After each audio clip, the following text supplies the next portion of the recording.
नमस्कार दोस्तों, मैं हूं आपका दोस्त आपका होस्ट आर के और आप देख रहे हैं आर के ट्रेडिंग। दोस्तों तारीख है 13 फरवरी 2022 और यहां पे आपके सवाल मेरे जवाब का 155 एपिसोड यानी 155वां एपिसोड लेकर आपके सामने हाजिर हूं। कल 12 फरवरी 2022 सैटरडे को जितने लोगों ने सवाल भेजे थे रूल के हिसाब से, नियम के हिसाब से, उन सारे लोगों के सवालों को कलेक्ट करने के बाद मैं अपना जवाब लेकर हाजिर हूँ। कोई भी पर्सनल बाइंग और सेलिंग की सलाह बिल्कुल भी नहीं होगी। हर सैटरडे को ये सीरीज शुरू होता है आपके सवाल मेरे जवाब, जहाँ पे आप अपनी क्वेरी को भेजते हैं और जिसका आंसर मैं संडे को वीडियो बना के देता हूँ। तो बहुत सारे लोग पार्टिसिपेट करते हैं। दुख इस बात का होता है कि एक छोटा सा प्रोसीजर होता है, छोटा सा प्रोसेस होता है, लोग उसको भी फॉलो करके नहीं भेजते अपना सवाल और उनके सवाल रिजेक्ट हो जाते हैं। तो मेरा आप लोगों से रिक्वेस्ट है कि जब आप मेहनत करते हैं आप सवाल लिखने में, है ना, 10 लाइन 20 लाइन का सवाल जब लिख सकते हैं तो एक लाइन में अपना नाम भी लिखा करिए, अपना जगह का भी नाम लिखा करिए, ताकि आपके सवाल को मैं कलेक्ट कर सकूं, ताकि मुझे पता चले मैं आखिर किन के सवालों का जवाब दे रहा हूं, है ना। तो चलिए, जिन लोगों ने भी सवाल रूल के हिसाब से भेजे उनके सवालों को मैंने कलेक्ट किया है। बाकी अगर आपका जवाब सेलेक्ट नहीं भी हुआ, वीडियो पूरा देखिए, कहीं ना कहीं आपके सवालों का जवाब भी इस सीरीज में आपको मिल जाएगा। तो शुरुआत करता हूं आपके सवाल मेरे जवाब का 155 एपिसोड और देखते हैं सबसे पहला सवाल किन का है।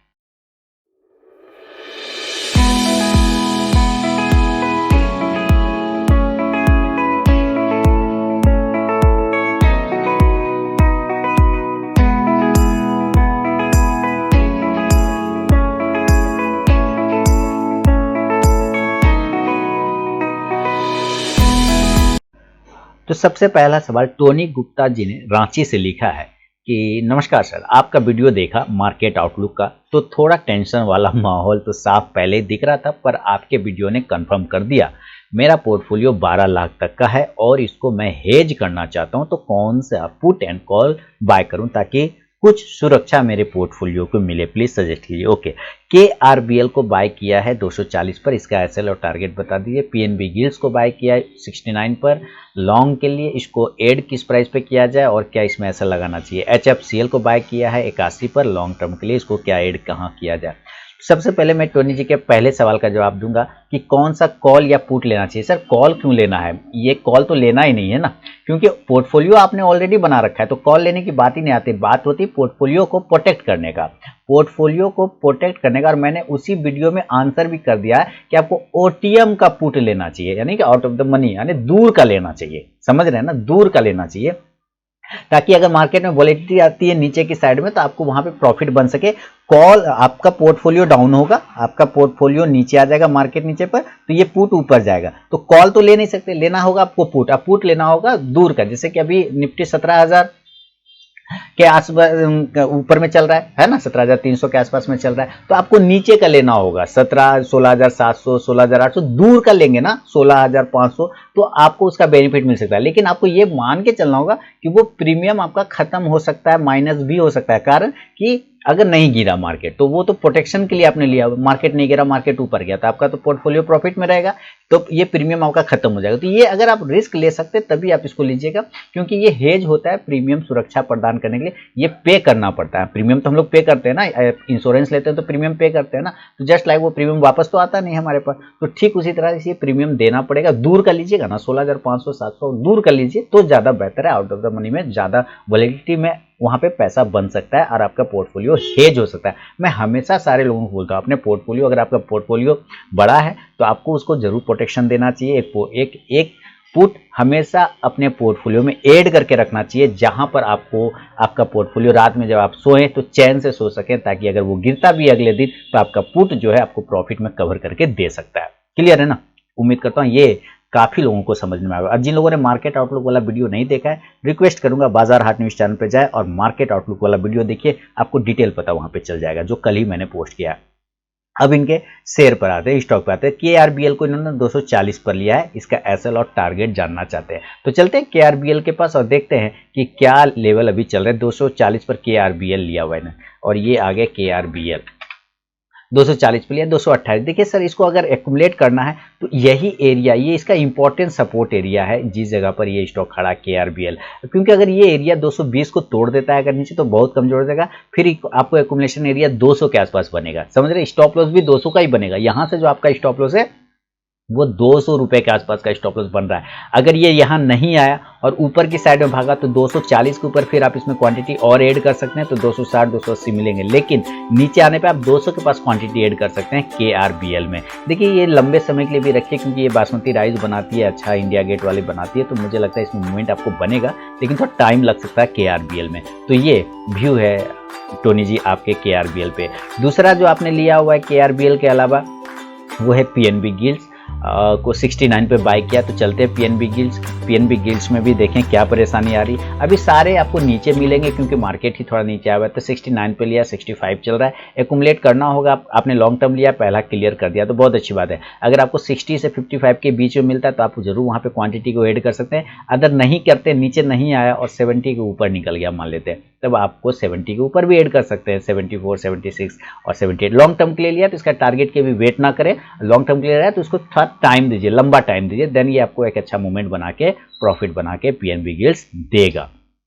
चलिए ऐसा लगाना कोई ऐसा कोई खास बात नहीं है, लेकिन नीचे अकुमुलेट करने के लिए तैयार रहिएगा। HFCL को बाय किया है 81 पर, ओके, और इसको किस पर ऐड किया जाए, ठीक है, HFCL के पास चलते हैं। 81 पर आपने HFCL लिया हुआ है और इसका प्राइस 81 ही चल रहा है।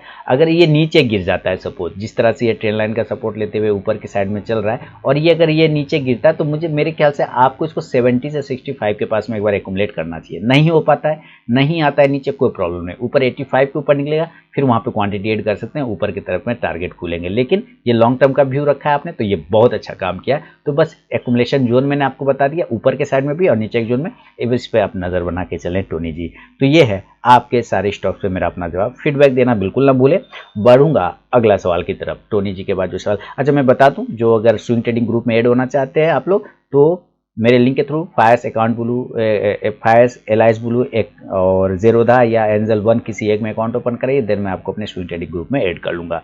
तो चलिए जो लोग अकाउंट ओपन नहीं कर रहे, वीडियो के डिस्क्रिप्शन में लिंक है, अकाउंट ओपन करा सकते हैं। आगे बढ़ूंगा अगला सवाल, और अगला सवाल है CK पंडित जी गुजरात अहमदाबाद से लिख रहे हैं कि लुपिन सिक्वेंट और लुपिन को बाय करना चाहते हैं तो क्या प्राइस होगा। चलिए सिक्वेंट और लुपिन को भाई साहब बाय करना चाहते हैं पंडित साहब, देखें सिक्वेंट साइंटिफिक, पूरा नाम लिखे सर, मैं उतना जानकार वाला आदमी नहीं हूं सर।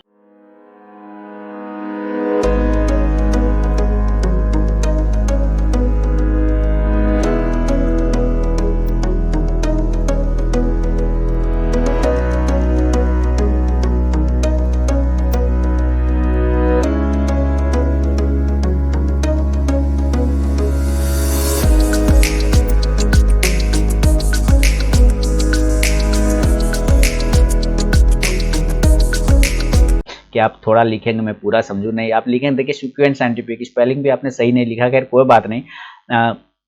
देखिए अगर आप उसको बाय करना चाहते हो तो 160 के ऊपर बाय करें, है ना, 160 के ऊपर अगर आप बाय करते तो वो ज्यादा बेहतर होगा। अगर नहीं ऊपर गया 160 के ऊपर तो कोई दिक्कत नहीं, नीचे आने दीजिए, 145 130 के आसपास, 130 के आसपास अगर मिले तो फिर बाय कर सकते हैं। लुपिन में जो लेवल आ रहे हैं बाय के, लुपिन तो काफी पिट गया है, तो लुपिन को अगर आप रिस्क लेना चाहते हैं तो करेंट भाव पे भी बाय किया जा सकता है। याद रखिए लुपिन को करेंट भाव पे भी बाय किया जाता है, लेकिन मेरा मानना है थोड़ा सेफ हो जाने दीजिए। 820 के ऊपर जब निकलेगा तब बाय करिएगा, क्योंकि अभी गिर रहा है, चाकू जो है ऊपर से नीचे गिर रहा है, नाइफ ऊपर से नीचे गिर रहा है, हाथ लगाएंगे हाथ कट सकता है। तो 820 के ऊपर जब निकल जाए तब फिर पोजीशन बनेगा लुपिन में, अदरवाइज अभी थोड़ा रिस्की पोजीशन बना चलेगा। रिस्क लेने का आप खतरों के खिलाड़ी हैं तो यहाँ पे भी बाय कर सकते हैं, लेकिन मेरे ख्याल से इसमें समझदारी नहीं होगा। 820 के ऊपर लीजिए तो थोड़ा सेफ बन सकता है पंडित साहब।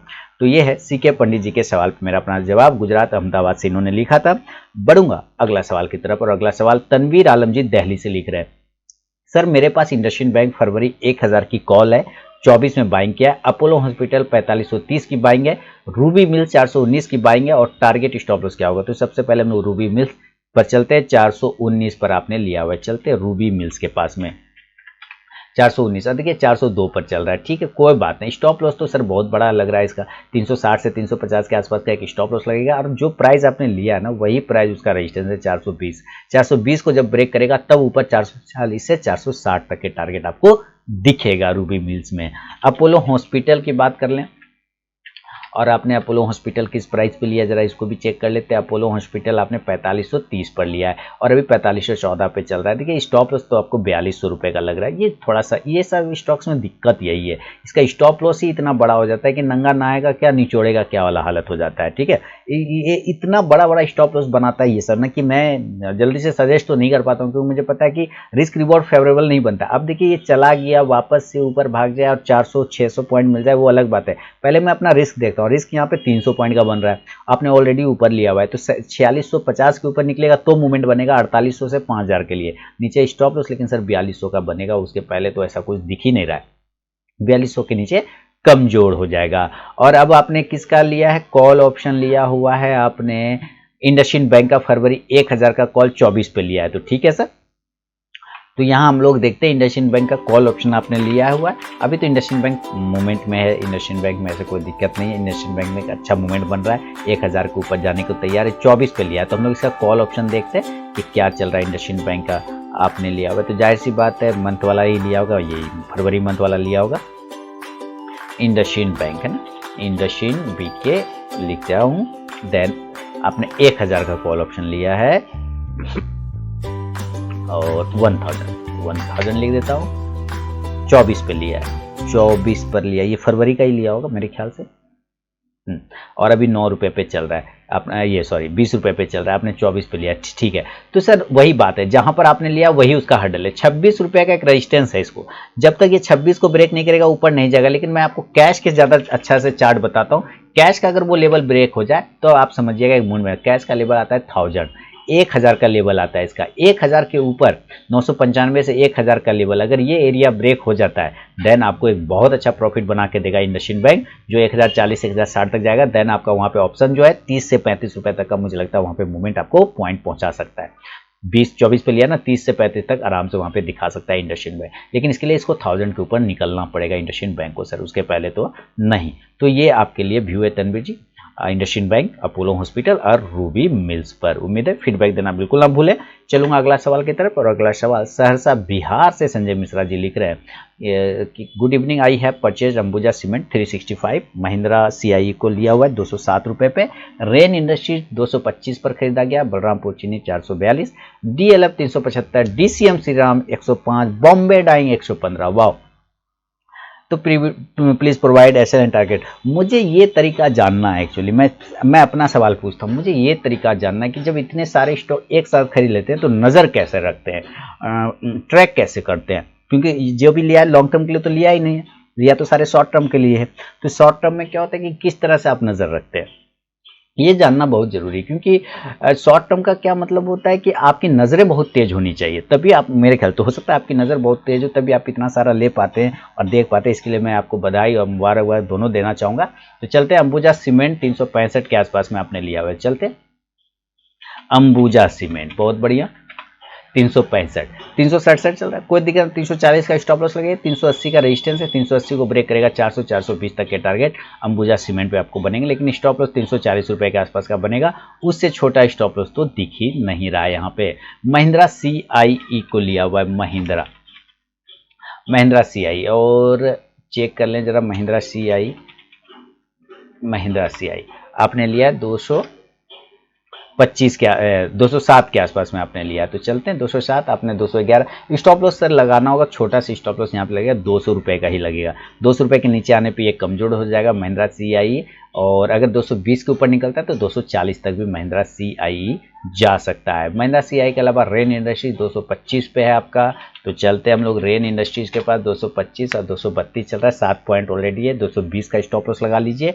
अगर थोड़ा बड़ा लगाना चाहें तो आप 215 के आसपास में भी चल सकते हैं, 240 हर्डल है, 240 के ऊपर निकल गया देन आप 260 से 280 तक के भी टारगेट लेने की कोशिश कर सकते हैं रेन इंडस्ट्रीज में, लेकिन स्टॉप लॉस आप 215 रुपये के आसपास का भी लगा के यहाँ पे रखें, उसके नीचे गिरने पे कमजोर हो जाएगा। रेन के अलावा है बलरामपुर चीनी 422, अभी तो चीनी में मिठास आया हुआ है, बहुत सारे चीनी भाग रहे, 422 427 चल रहा है, बहुत अच्छा। 440 डिविडेंड दिया है, वहीं से गिर गया, 440 के ऊपर जाएगा तो मूवमेंट करेगा, 400 रुपये का यहाँ पे स्टॉप लॉस लगा के आपको रेन बलरामपुर चीनी में चलना पड़ेगा। बलरामपुर चीनी के अलावा डीएलएफ है 375 पे आपने लिया हुआ, बहुत सुंदर।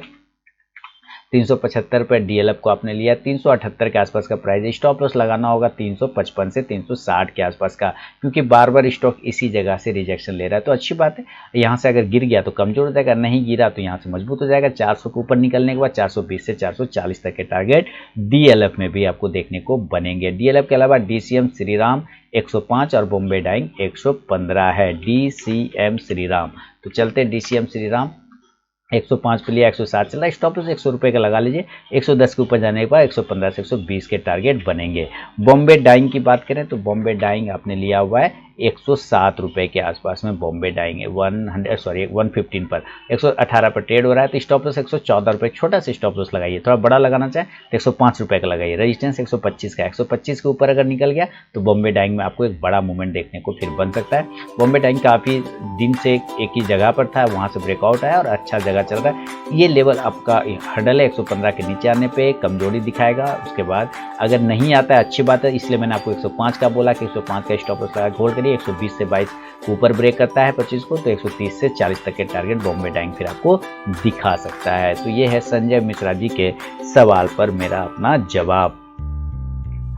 बढ़ूंगा अगला सवाल की तरफ, और अगला सवाल है संजय दामोदर कदम जी मुंबई से लिख रहे हैं कि ट्राइडेंट बाय किया 14 रुपये 25 पैसे पे, टाटा केमिकल 954 रुपये 72 पैसे पे बाय किया, IEX 259.25 पे, JSW स्टील 674 रुपये 67 पैसे पे, स्टार हेल्थ को 900 पे बाय किया है। तो आगे क्या करना है? ओके सर, आपने खरीद लिया है, खरीद कर रख लिया है, तो अब आगे क्या करना है सर? खरीद लिया तो उसको रखिए। अगर आपका व्यू आपने बताया नहीं ना, आपने क्या व्यू रखा है इसमें, लंबा समय का व्यू रखा है, छोटा समय का व्यू रखा है, पहले आप अपना व्यू क्लियर करेंगे तभी तो मैं बता पाऊंगा। मान लीजिए आपका मन होता नहीं सर मुझे तो 5 ही दिन का व्यू था, 10 ही दिन का व्यू था, तो लेकिन आपने क्लियर नहीं किया, तो यहाँ पर मैं आपको एक स्टॉप लॉस बता सकता हूँ कि कहाँ पर आपको इसका स्टॉप लॉस लगाना चाहिए। ट्राइडेंट को बाय किया 14 रुपये 25 पैसे पे, तो देखिए अभी ट्राइडेंट तो अच्छा खासा प्रॉफिट में होंगे, 14.25 पे है तो 56 पे चल रहा है। तो देखिए जो भी क्वांटिटी आपने लिया है, अगर आपका व्यू की लंबा है, लॉन्ग टर्म का है, तब तो आपको कोई बात नहीं। अगर लंबा व्यू नहीं है, छोटे व्यू है, तो आप 70% क्वांटिटी यहाँ पर ऐड कर सकते हैं।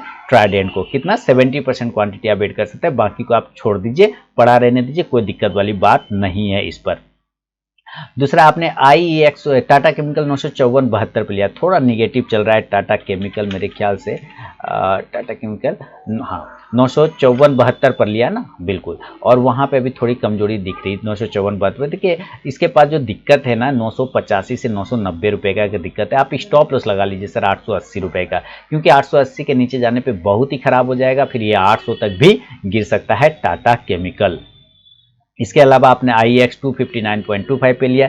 IEX में जितना मूवमेंट होना था ना एक्चुअली इंडियन एनर्जी पे, मेरे ख्याल से वो हो गया। लोग अब इसमें फंसते जा रहे हैं, क्योंकि एक समय जब इसे स्पिल्ट नहीं हुआ था तो बहुत ये लोग रिकमेंड करते जा रहे थे, लेकिन जब से स्पिल्ट हुआ है तो मूवमेंट थोड़ा डाउन साइड का आ गया। अब लोग इसमें फंस गए ऊपर के भाव से। 259 रुपये 25 पैसे पे आपने भी लिया है। देखिए स्टॉप लॉस आपको लगाना होगा 200 रुपये का, अब क्योंकि वहाँ से 60 पॉइंट आ गया, 200 रुपये का स्टॉप लॉस लगाइए। अगर आपको 200 रुपये का लगा लिया नहीं कटा तो ठीक है, अगर कट गया तो 180 160 तक भी गिर सकता है। ऊपर 232 से 35 235 से 232 एक हर्डल है, अगर वो ब्रेक हो जाता है शॉर्ट टर्म में तब आपका मूवमेंट बन सकता है। लेकिन यहाँ पे दिक्कत क्या ना कि इसमें थोड़ा सा लोग अब फंसते जा रहे हैं, ट्रैप होते जा रहे हैं। जो बुल है ना वो ट्रैप हो चुका है IEX में, मेरे ख्याल से जो मूवमेंट होना था वो हो चुका है। अब थोड़ा ये कंसोलिडेट करेगा, थोड़ा टाइम लगाएगा संजय जी, अथवा टाइम दीजिएगा इसको तभी ये मूवमेंट करेगा। हो सकता है आपको नीचे भी आ जाए, अगर पैसा रहे बाद में तो आप इसको एक्यूमुलेट कर लीजिएगा,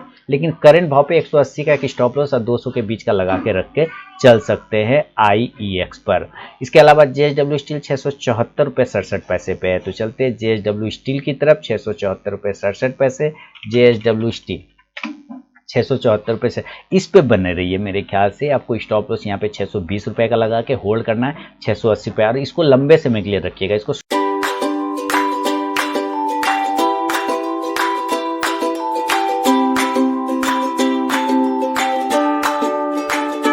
शॉर्ट टर्म के लिए मत रखिएगा। 680 के ऊपर निकलने के बाद आपको एक अच्छा मूवमेंट 700-720 तक के टारगेट जेएसडब्ल्यू स्टील भी दिखा सकता है। स्टॉप लॉस 620 का लेके चल रहा हूँ। स्टार हेल्थ 900 पर। सर मेरा निगेटिव व्यू है स्टार हेल्थ पर, इस पर तो अब मैं ना भी बोलूं तब भी मेरा व्यू निगेटिव है। 900 पे आपने लिया, लेना ही नहीं चाहिए था। एक्चुअली मेरे ख्याल से इसको लेना ही नहीं चाहिए था सर। इससे पहले तो अवेलेबल है मार्केट में, HDFC लाइफ है, SBI लाइफ है, ICICI प्रू है, ये सारे पड़े हुए, तो आपने स्टार हेल्थ को क्यों लिया? मेरे ख्याल से ये लेने लायक था ही नहीं।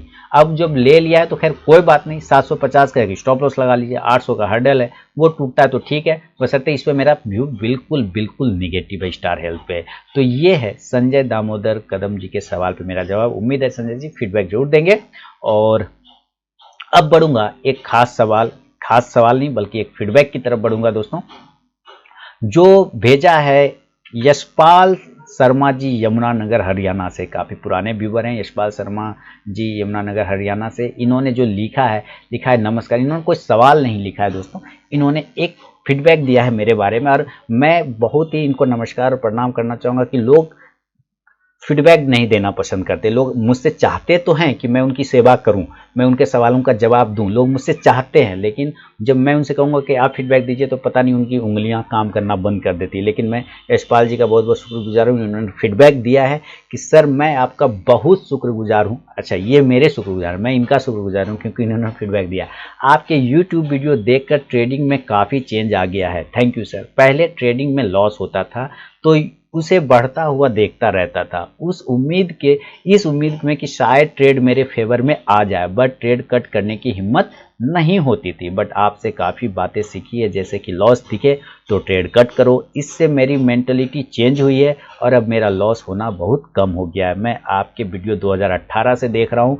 You are really great again, thank you sir, welcome sir. तो मैं चाहता हूँ कि सारे व्यूवर जिनको भी 1% भी मेरे वीडियो से, मेरी चीज़ों से फ़ायदा होता है, मुझे अगर फीडबैक देंगे तो मेरे अंदर भी एनर्जी आता है, मैं और भी बेहतरीन वीडियो बना के आपको दे सकता हूँ। हालांकि 4 सालों से कंटिन्यू मेरे लगभग 4,500 वीडियो हैं। अगर वो लोगों ने देख लिया तो फिर उनको मार्केट में और कुछ समझने की ज़रूरत रहती नहीं है, ऐसा मेरा मानना है और ऐसा लोगों का भी मानना है कि अगर उतना वीडियो अगर किसी ने देख लिया शुरुआत से तो उनके सारे क्वेरी सॉल्व हो जाते हैं, मार्केट क्लियर हो जाता है।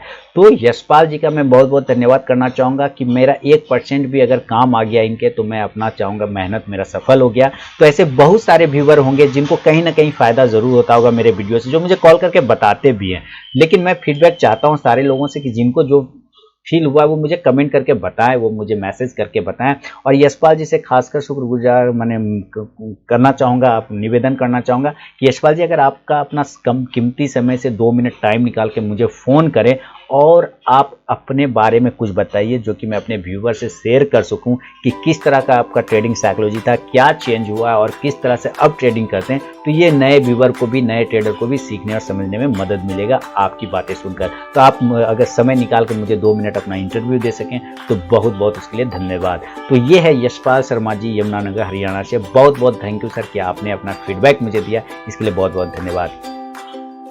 और जो व्यूवर शेयर करना चाहते हैं उनका मैं स्वागत करूंगा। अपना फ़ोन मुझे कीजिए, आप मुझे फ़ोन करिए, आप मुझे अपना ट्रेडिंग जर्नी, ट्रेडिंग लाइफ के बारे में बताइए, ट्रेडिंग साइकोलॉजी के बारे में बताइए कि आपका क्या चेंज आया, नहीं चेंज आया। मैं शेयर करूंगा सारे लोगों के साथ ताकि उनको सीखने और समझने को मदद मिले, जैसा कि मैं बीच बीच में शेयर करता रहता हूँ। तो चलिए, इसी उम्मीद के साथ आप लोगों का मैं बहुत बहुत धन्यवाद करना चाहूँगा। तो दोस्तों, ये था आपके सवाल मेरे जवाब का 155 एपिसोड, जो कि ख़त्म होता है यशपाल शर्मा जी के फीडबैक के साथ। और अब मिलूंगा मैं आप लोगों से नेक्स्ट वीडियो में। तब तक के लिए दोस्तों बहुत बहुत धन्यवाद।